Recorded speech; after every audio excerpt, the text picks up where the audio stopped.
Ang kwento ay nagsisimula matapos saksakin si Satoru Mikami.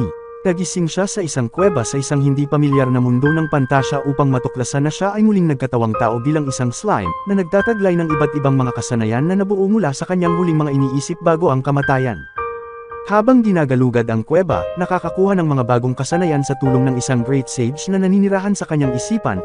Ang slime ay dumating at nakipagkaibigan sa isang sinaunang dragon na pinangalanang Veldora na nakulong sa kuweba ilang siglo na ang nakakaraan.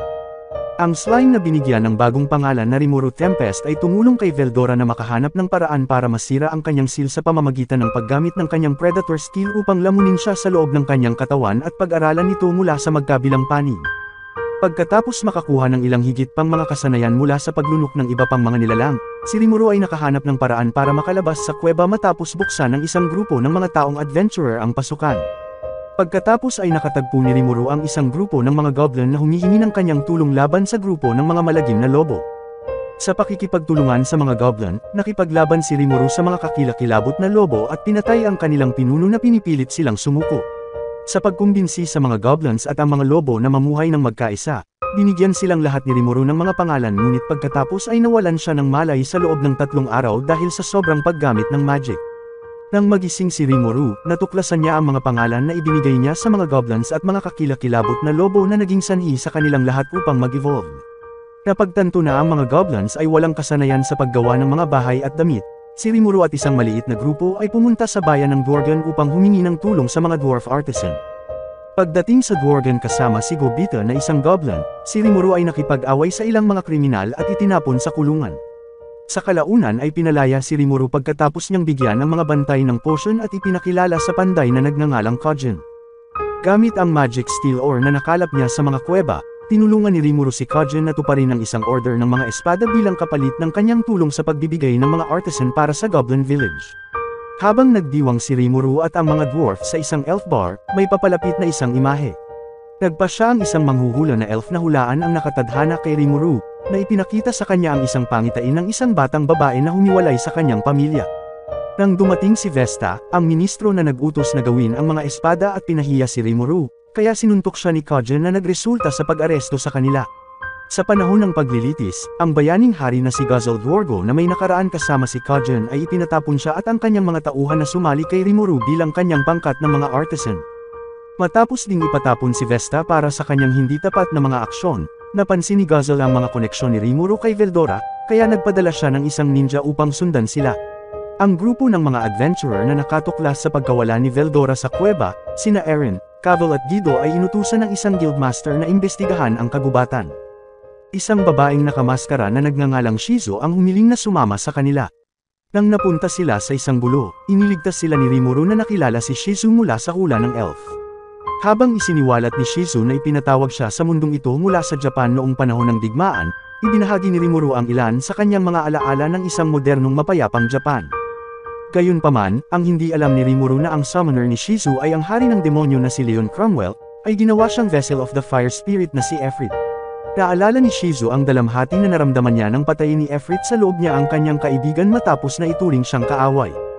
Habang si Shizu ay naghahanda na umalis kasama ang mga adventurer, si Efrit ay muling kinuha ang kontrol at pinakawalan ang kanyang apoy sa nayon. Sa kanyang pag-atake gamit ang tubig na nagpapatunay na hindi epektibo, ginaya ni Rimuru ang ice magic spell ni Eren upang umatake sa mga alipores ni Efrit. Nang matuklasan ni Rimuru na siya ay immune sa mga pag-atake na apoy, ginamit niya ang kanyang kakayahan na predator skill upang lumunin si Efrit na nagpahiwalay sa kanya mula kay Shizu.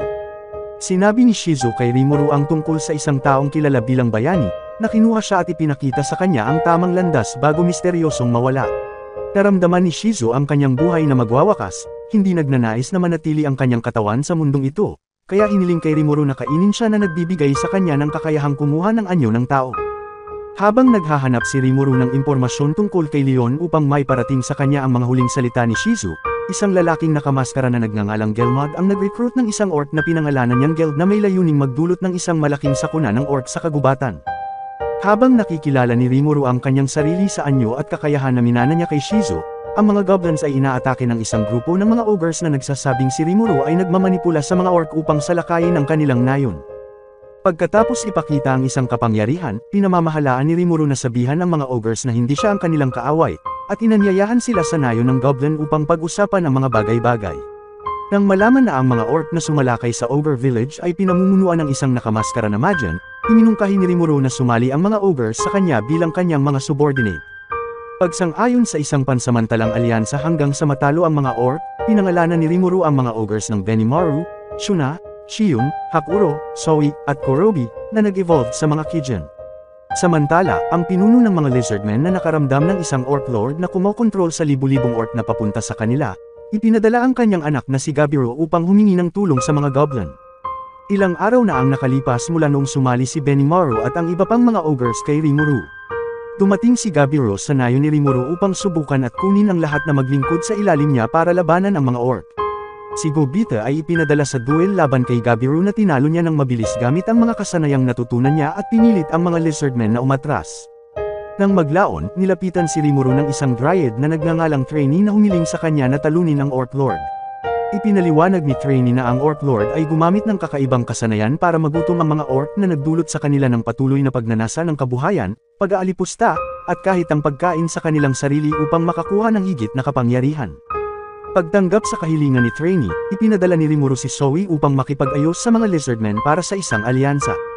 Habang hinihimok ng pinuno ang kanyang mga sundalo na huwag umatake sa mga orc habang hindi pa dumadating ang grupo ni Rimuru, si Gabiro na naimpluwensyahan sa mga salita ng mensahero ni Gelmod na si Laplas, ay inagawang posisyon ng pinuno at pinamunuan ang mga lizardmen sa direktang pag-atake sa mga orc na hindi alam ang tunay na kapangyarihan ng Orc Lord. Ang grupo ni Rimuru ay nakatagpo ang kapatid na babae ni Gabiro na ipinaalam sa kanila ang nangyari, at hiniling na iligtas ang pinuno kasama ang mga lizardmen. Samantala, natagpuan ni Gabiro at ng kanyang mga kasama ang kanilang sarili na na-corner matapos kainin ng mga orc ang isa sa kanilang mga sundalo at makuha ang kanilang mga kapangyarihan. Habang nakita ni trainee sina Gelmod at Laplas na pinipilit silang umalis sa kagubatan, nakipaglaban si Gabiro laban sa Orc General at nailigtas siya sa pagdating ng grupo ni Rimuru. Tinalo nila ang Orc General at ang karamihan sa hukbo ng orc habang iniligtas ni Sowi ang pinuno, pagkatapos ay pumunta si Rimuru upang harapin ang Orc Lord na si Geld. Biglang lumitaw si Gelmod na inihayag na nilikha niya ang Orc Lord upang gawing bagong Demon Lord. Matapos mabigong talunin si Rimuru, si Gelmod ay pinatay at nilamon ni Geld na nag-evolve sa Demon Lord Orc na nagpapatunay na malakas para talunin ng mga Kijin. Napagtanto ang kapangyarihan ni Geld, si Rimuru ay may mahusay na sage na kinontrol ang kanyang katawan upang labanan si Geld. Ngunit pagkatapos ay na-develop ni Geld ang fire resistance, ipinagpatuloy ni Rimuru ang kontrol at nakipaglaban kay Geld upang makita kung sino ang unang makain. Nang malaman na si Geld ay naghahanap ng pagkain upang alisin ang famine na nakakaapekto sa kanyang mga tao bago siya manipulahin ni Gelmod, nilamon ni Rimuru ang kanyang mga kasalanan kasama ang kanyang katawan. Pagkatapos, habang ang mga orc ay napalaya mula sa gutom na epekto, nagpa siya ang mga Kijin na magpatuloy sa paglilingkod sa ilalim ni Rimuru. Binuo ni Rimuru ang Jura Forest Alliance upang payagan ang mga lizardmen, mga goblin, at mga orc na mamuhay ng magkakasundo na hindi sinasadyang nauwi bilang Alliance Chancellor. Ipinagkaloob ni Rimuru ang pangalan ni Geld sa anak ng Orc Lord na ginawa siyang Orc King at ang iba pang mga orc ay naging mga High Orcs. Pagkatapos ay binigyan ni Rimuru ng pangalang Abido ang punong lizardmen. Nang maglaon, itiniwalag at ipinatapon si Gabiro mula sa mga lizardmen at nagsimulang maglakbay. Pagkalipas ng 3 buwan, lumitaw ang Dwarf King na si Guzzle at ang kanyang hukbo sa Goblin Village upang subukan si Rimuru sa isang tunggalian at alamin ang kanyang tunay na pakay. Matapos magtagumpay si Rimuru sa pagharang sa lahat ng kanyang mga atake ay nalaman nilang pareho sila ng Swordmaster na si Hakuro. Tinanggap ni Guzzle na hindi masama si Rimuru at nag-aalok ng kasunduan sa pagitan ng kanilang mga grupo. Ang Jura Tempest Federation ay nabuo at kinikilala bilang isang opisyal na bansa. 2 araw pagkatapos maging alliance kay Rimuru, muling bumisita si Guzzle na dinala si Vesta para makahingi ng tawad sa problemang naidulot niya noon at nagsimulang magtrabaho para sa kanila bilang isang mananaliksik. Si Gabiro at ang kapatid niyang babae kasama ang ilang iba pang mga lizardmen ay naging mga tagapaglingkod din ni Rimuru, na naging mga Dragonoot pagkatapos silang mabigyan ng pangalan. Maya-maya, si Milam Nava, isa sa mga Demon Lord ay nagkaroon ng interes sa Jura Forest pagkatapos matalo ang Orc Lord at lumapit kay Rimuru. Sa takot sa kaligtasan ng kanilang master, si Ranga at ang mga Kijin ay pinagtanggol si Rimuru ngunit kaunti lang ang kanilang nagawa laban sa napakalakas na kapangyarihan. Sa huli ay pinatahimik ni Rimuru si Milam sa pamamagitan ng paglagay ng honey sa kanyang bibig at naging magkaibigan ang dalawa. Sa pagpapasya ni Milam na manirahan sa nayon kasama sila, ang konseho ni Rimuru ay nababahala sa bagong pagkakaibigan ni Milam at Rimuru, dahil maaaring tingnan ito ng ibang mga Demon Lord bilang isang banta sa kanilang balance of power. Nagtagumpay si Vesta sa pagbuo ng isang potion na katumbas ng mga potion ni Rimuru, na nagudyok kay Rimuru na tanggapin ang mga negosasyon upang bumuo ng mababang potion sa lungsod. Sa sandaling yun, si Phobia ang Beastkeeper ng Demon Lord na si Carrion ay dumating sa Jura na may planong kunin ito, ngunit agad itong hinarap ni Milam bago maresolba ni Rimuru ang mga bagay ng mapayapa. Nag-aalok kay Milam ng bagong sandata kapalit ng impormasyon, nalaman ni Rimuru na ang iba pang mga Demon Lord ay nakatutok sa kanya para sa pagwawalang bahala sa kanilang plano na lumikha ng isang puppet na Demon Lord. Nang maglaon, ang Border Survey Corps na pinamumunuan ng isang lalaking nagngangalang Yo, ay sumali sa partido ni Eren na dumating sa Tempest kung saan hiniling ni Rimuru sa kanila na kumuha ng credit para sa pagkatalo ng Orc Lord. Samantala, ang Demon Lord na si Clayman ay nagkaroon ng interes sa isang makapangyarihang hayop na kilala bilang Charybdis at ipinadala si Tyr the Harley Quinn upang mag-imbestiga. Habang si Phobia ay nagalit sa kanyang kahihiyan sa mga kamay ni Milam, sina Tyr at Footman, dalawa sa Harley Quinn ni Clayman ay lumapit at sinabihan si Phobia na maging isang Demon Lord upang makapaghiganti kay Milam. Ang kailangan lang niyang gawin ay hayaan ang Charybdis na angkinin ang kanyang katawan at panatilihin ang kontrol. Sinira ni Phobia ang seal ng Charybdis, pagkatapos ay ipinahayag ni Tyr na nasa ilalim siya ng utos na buhayin si Charybdis at ipadala ito para kay Milam. Ang kapatid ni Trainee na si Tria ay nagbabala kay Rimuru sa pagdating. Ipinanganak mula sa ulap ng mga magic cool ni Veldora, si Charybdis ang walang isip na pinuno ng kalangitan na nakatuon lamang sa destruction. Nagpatawag ito ng 13 Megalodon mula sa Spirit World upang tumulong sa pagngangalit at ito ay papunta sa Jura. Naghanda si Rimuru at ang mga alliance para sa labanan. Tinulungan ng 100 kabalyero ng Pegasus mula sa Dworgen, winasak ng mga puwersa ni Rimuru ang mga Megalodon at tinangka nilang sirain ang Charybdis sa isang full-scale attack ngunit nabigo. Nakipaglaban si Rimuru sa Charybdis para lamang matuklasan na naposes nito si Phobia at ang tunay na target nito ay si Milam. Sa kahilingan ni Rimuru, natalo ni Milam ang Charybdis habang iniligtas ang buhay ni Phobia. Pagkatapos ng labanan, humingi ng paumanhin si Phobia para sa lahat ng kanyang problemang naidulot at ang kanyang master ang Demon Lord na si Carrion ay nagtatag ng kasunduan na hindi aatake sa kanila. Sa wakas ay natuklasan ni Rimuru at ng iba pa na ang lahat ng problemang kinaharap nila kamakailan ay sanhi ng mga Harley Quinn ni Clayman.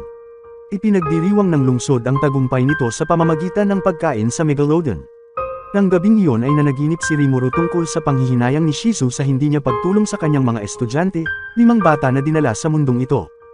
Pumunta si Rimuru sa Kingdom of Ingrassia kasama si Ranga para makita sila. Doon niya nakilala si Yuki Kaguyasawa, ang Grandmaster na namamahala sa mga bata na isang teenager. Inayos ni Yuki na turuan ni Rimuru ang mga estudyante ni Shizu, ngunit binalaan siya na ang dalawa sa kanila ay mga worlder na pumunta dito na sinadyang ipatawag ang mga bata upang maging sandata para sa summoner. Mayroon silang napakaraming enerhiya sa kanilang mga batang katawan na naging dahilan para patayin sa loob ng 5 taon. Nangako si Rimuru na susundin ang hiling ni Shizu at gagawa ng paraan para iligtas sila. Ang mga estudyante ni Shizu ay hindi nagpapakita ng labis na paggalang kay Rimuru, kaya nagpasya siyang ipakita sa kanila ang pagkakaiba ng kanilang kakayahan sa isang laban. Gumagamit si Kenya ng Fire Magic, si Chloe ay Water Magic, si Gale ay Fire Magic Bullet, si Ryota ay gumagamit ng Body Enhancement, at si Alice ay gumagamit ng puppetry para kontrolin ang mga laruan para umatake. Natalo sila at tinanggap siya bilang kanilang guro. Si Rimuru ay bumisita kay Trainee, sa paniniwalang ang mga bata ay mabubuhay kung sumanib ang mga nakatataas na espiritu, dahil si Shizu ay ipinatawag noong bata pa lamang at nabuhay hanggang sa pagtanda na posibleng dahil kay Efrit. Itinuro ni Trainee ang tirahan ng mga espiritu, ngunit ang Queen of the Spirit na minsang nagsilbi ay namatay na, hanggang sa nawala ang kanilang koneksyon at hindi na nila alam ang pasukan. Habang nasa picnic kasama ang mga estudyante, nakakita sila ng Sky Dragon na papunta sa kabisera, at inatake ito ni Rimuru pagkatapos ay kinain. Inimbitahan sila ni Mjolnir sa isang hapunan. Alam ni Mjolnir kung sino si Rimuru, at inanyayahan siya ni Rimuru na pumunta sa Jura upang tulungan silang ibenta ang kanilang mga paninda. Hiniling ng katulong ni Mjolnir sa Queen of the Spirit na protektahan ang mga bata pagkatapos ng hapunan. Sinabi niya kay Rimuru na nagmula siya sa isang nayon malapit sa tirahan ng mga espiritu. Si Rimuru, si Ranga at ang mga bata ay tumungo sa kinaroroonan nito. Sila ay pumasok sa tirahan ng mga espiritu, at isang espiritu sa pagbukas ng labyrinth ang nakikipaglaban sa kanila gamit ang isang higanting bakal na golem upang subukan sila. Bagamat mabilis itong sinunog ni Rimuru, at ipinakilala ng labyrinth spirit ang kanyang sarili bilang si Ramirez, isa sa 10 Demon Lord at dahil siya ay maliit walang naniniwala sa kanya. Ipinaliwanag niyang si Leon ang nagpatawag kay Shizu, ang dating bayani at naging isang Demon Lord. Si Ramirez ay dating Queen of the Spirit bago namatay at bumalik bilang isang Demon Lord. Kapalit ng paglikha ng bagong golem para sa kanya, sumang-ayon si Ramirez na tulungan si Rimuru sa pagtawag ng mga nakatataas na espiritu. Sinagot ng napakaraming mababang espiritu ang mga panalangin ni Gale, Alice at Ryota. Nilamon sila ni Rimuru at ginawa silang 3 bagong nakatataas na espiritu, na matagumpay na sumanib sa 3 bata. Si Kenya ay tinawag at sinaniban ng isang superior na espiritu ng liwanag. Tumitaw ang isang hindi kilalang espiritu na parang nilalang at si Veldora ay tumutugon sa presensya. Sinubukan ni Rimuru na pigilan nito dahil sa kanyang pakiramdam na mapanganib, inangkin pa rin nito si Chloe. Pagkatapos, ang nakakatakot na enerhiya sa 5 bata ay huminahon, kaya't hindi sila mamamatay sa loob ng ilang taon. Gumawa si Rimuru ng bagong golem para kay Ramirez at bumalik sila sa Ingrasya. Nalaman ni Yuki na ang mga bansang nag-iwan sa mga bata ay susubukan na silang bawiin, kaya dapat silang mamuhay ng normal. Hindi sinabi ni Rimuru kay Yuki kung paano niya iniligtas ang mga bata. Iniisip ni Rimuru ang nakalipas na 2 taon at ipinahayag na nalutas na ang lahat ng kanilang mga problema. Ibinigay ni Rimuru ang magical suppressing mask ni Shizu kay Chloe, ngunit hindi niya alam kung bakit at sa kanyang palagay ito ay para sa ikabubuti. Tingid sa kaalaman ni Rimuru, may isang babae ang nagmamatsyag sa kanya. Makikita ang naghihingalong babae na nagpatawag ng demonyo upang ipaghiganti siya at ang kanyang asawa. Ang demonyo ay sumang-ayon sa isang kahilingan na nagpasya na ito ay isang nakakaaliw na gawain. Sa isang pagbabalik tanaw, si Shizu ay ipinatawag sa kaharian ng Fleetwood kasama ang iba pang mga adventurer upang pigilan ang isang demonyo na makuha ang mga labi nito sa ilalim ng kastilyo at muling mabuhay. Matapos marinig ang Silver Wings, isang pares ng mga sikat na adventurer ang pinatay ng walang pangalan na demonyo, at sinubukan ng ilan na umatras. Tumanggi ang ministro na makaalis sila na sinasabing ang ilan ay sinapian ng mga demonyo, na nagdudulot ng takot sa grupo. Nagsimulang tumawa ang isa sa karamihan, at ito ang demonyo na nakita nung nakaraan na sinasabing tinawag ng kabalyero ang mas mababang mga demonyo ngunit hindi ito sumagot. Inupahan siya upang pumatay ng demonyo, at ipinahayag niya na nilayo niyang patayin ang lahat ng iba pang mga adventurer na naruroon upang mahanap ang responsableng pumatay. Tumanggi si Shizu na mangyari iyon at nakipagtalo sa demonyo, na tinatawag ang kanyang sarili na si Kuro. Ang isa sa kanyang mga atake ay nasangga sa maskara ni Shizu at natanggal ang kanyang braso. Nagpasya siyang umatras, sinabing nakakatuwa ang laban dahil nagawa siyang saktan ni Shizu. Pagkatapos, naalala ni Shizu kung paano sinabi sa kanya ni Leon na ang pinakamalakas na mga demonyo ay ang mga ninuno na kilala sa mga kulay tulad ng pula at itim. Ipinatawag siya ng isa sa mga kabalyero ng hari at dinala siya sa ilalim ng kastilyo. Ito ay nagsiwalat na ang hari at ministro ay mga puppet ng parehong demonyo na inupahan siya upang pigilan na kinuha sa katauhan ni Orthos, ang bayani na naunang tumalo sa kanya. Kaya nakuha ang pangalang Orthos at naging isang archdemon. Balak nilang isakripisyo ang mga adventurer at si Shizu na napagod sa kanyang laban. Nagagawang talunin siya ni Orthos ngunit biglang lumitaw si Kuro at pinatay ang hari at ministro. Sinabi niya na siya ay tinawag ng namatay na Silver Wings upang ipaghiganti sila at tuparin ang kanyang mga pangako. Pinagalitan niya si Orthos dahil sa sobrang kumpiyansa sa kabila ng pagiging mahina at winasak ang kanyang kaluluwa. Opisyal na napatay ni Kuro ang hari at ministro na natalo ni Shizu. Hanggat panatilihin nilang parehas ang kanilang kwento, sinabi ni Kuro na wala siyang dahilan para puntiryahin si Shizu bago umalis. Pagkatapos ay inobserbahan ni Kuro si Rimuru sa pamamagitan ng isang crystal ball at ipinahayag na sa susunod ay dadalhin siya ni Rimuru sa katotohanan ng nawawalang mundong ito. Dito na nagtatapos, maraming salamat sa panunood hanggang dulo, mag-subscribe para sa higit pang mga video tulad nito.